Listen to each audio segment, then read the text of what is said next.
they come together too and become even bigger and heavier and they fall down. That's how rain happens. The rain is water, which is salty, so we can't drink it. So, and the first step of rain is lot of smoke evaporates in the sky and making clouds. And that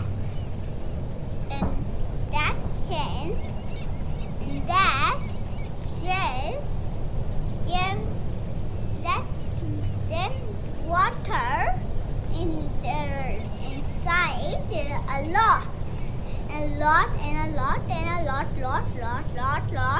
a lot. There, two of them. So each two connects together and come bigger and heavier and fall down and repeat in the rivers.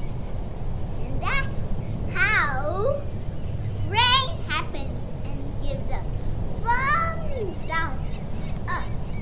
And make sure you hit the subscribe button so you can watch your favorite videos first.